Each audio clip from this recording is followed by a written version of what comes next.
Hello guys, I am back at Moss HQ in Feltham to fit this new Jackson Racing cold air intake. I've got my friend over there, a guy called Tim White, and he is reading the manual for this. So when this has been installed on the car, I'm going to be getting, what do you reckon, another 20, 30 brake horsepower? 50, 60 easy. 50 or 60 horsepower, but I'll be happy with 3, as I said before. So the first thing we're going to do is we're going to take off this old airbox, ducting and cross pipe. It's all kind of really horrible black plastic, and we're going to replace it with all these nice new shiny bits. And then it's going to be weight reduction bro, and more air bro, and then racetrack bro. Before you unleash fury into the engine bay, remove the bonnet for better light and more room for activities. Take a Phillips screwdriver and undo the clamps, then pull off the cross pipe section. As part 1 done. What we're going to need to do, we want to just sort of test fit it, Yep. see what's what. Yeah. This is not going to fit anymore. Oh. So that's fine. This will all stay in situ. Got a couple of replacement pipes. All of the new pipe work's going to sit underneath this coolant pipe. So instead of it being on top like it was previously with all that horrible old plastic crap, it's going to sit nice and snug underneath. Exactly. Nice, nice. So that's where it's going to sit. Yeah.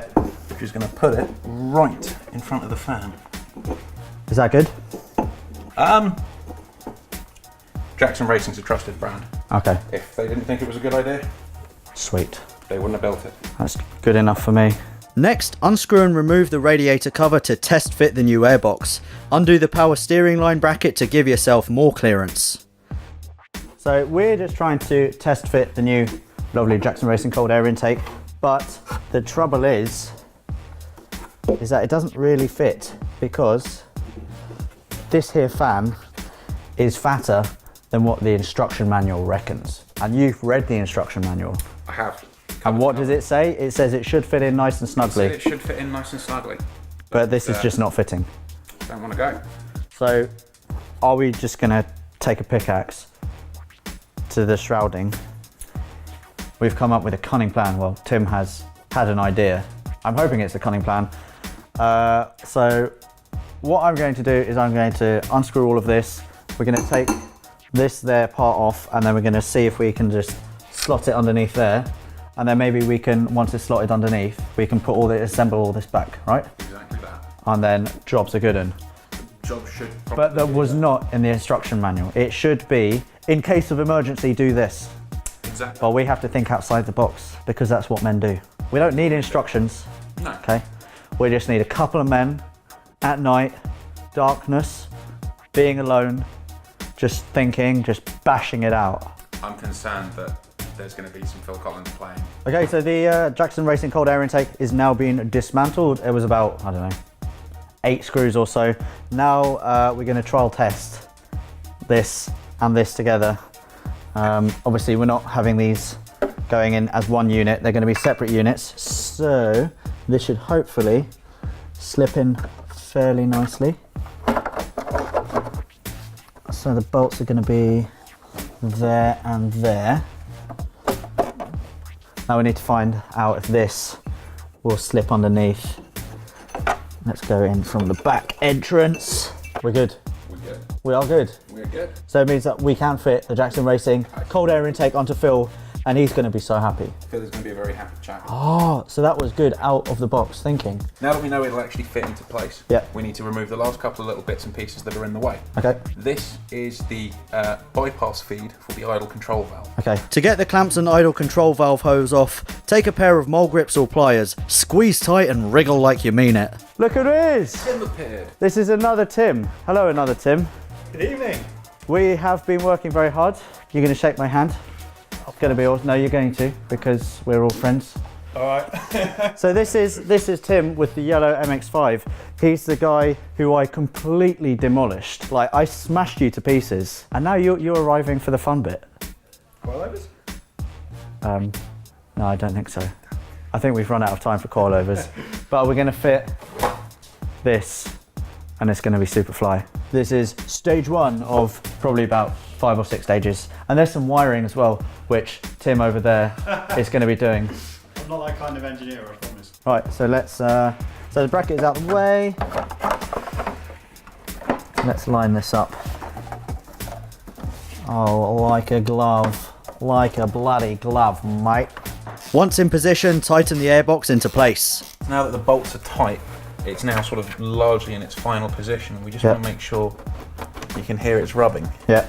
So we just need to have a quick fiddle with the bolts and see if we can't just tweak its position ever so slightly. Okay. Which should stop it rubbing on things.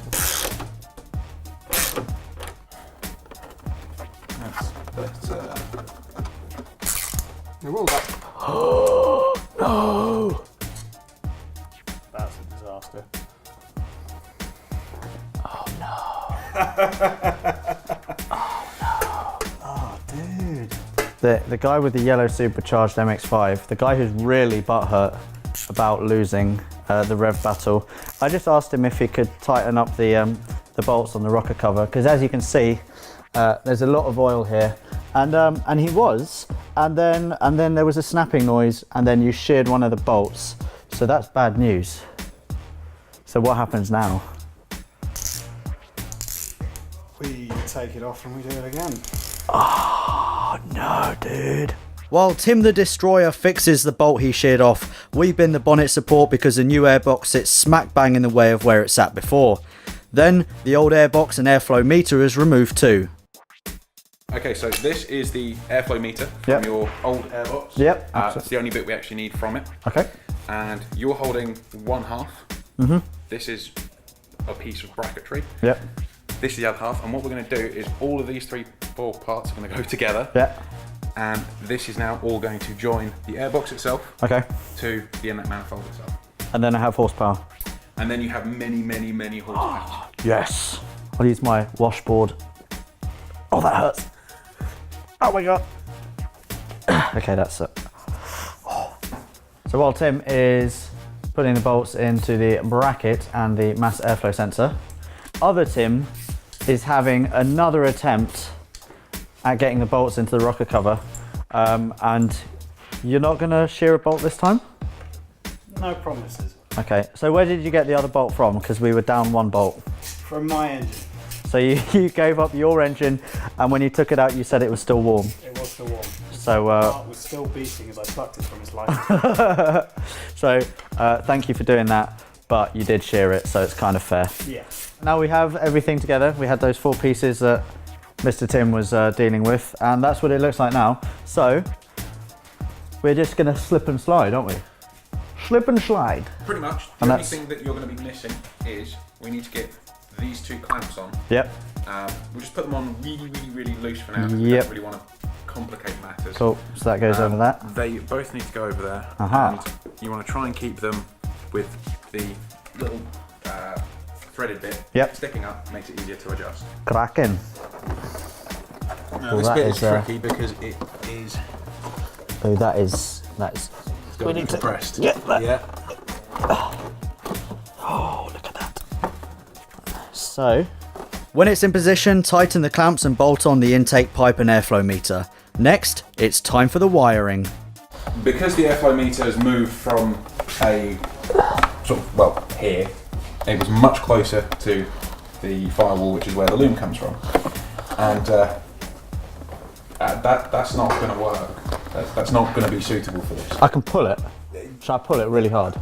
I'll let you. I really wouldn't on that one. Okay, That's one of those ones that, bad things. Jackson Racing supply an extension. All we have to do is a slightly scary task. Cut the loom in half, about here. Then been provided a nice piece of loom with a set of crimp plugs and heat shrink. Get it all nice and watertight, put it back together, and in principle, route the cable nice and neatly down to the airflow meter, which is somewhere underneath Alex's face at the moment. Cut the loom approximately halfway and expose the wires underneath. I'm just having stripped these wires back. This is the car side of the wiring harness. I'm just twisting them up so they'll fit nicely into these little crimped connectors so that we can just pop them all together, match up the colours, and then do the same on the other end of the MAF loom, so that we've got this nice little extension which will take our loom over to the airbox. Connect the wires, crimp the connections, and then waft the heat gun gently on the heat shrink for waterproofing. Finally, reattach everything you pulled off at the start, including the breather hose, and screw in the air intake support bracket. Now all that's left to do is to chuck in the filter, tighten the lid and apply the obligatory sticker. And there you have it, cold air intake done! Look at that! Don't fist my exhaust. Look at it, look how pretty that looks. Right. Oh! Oh!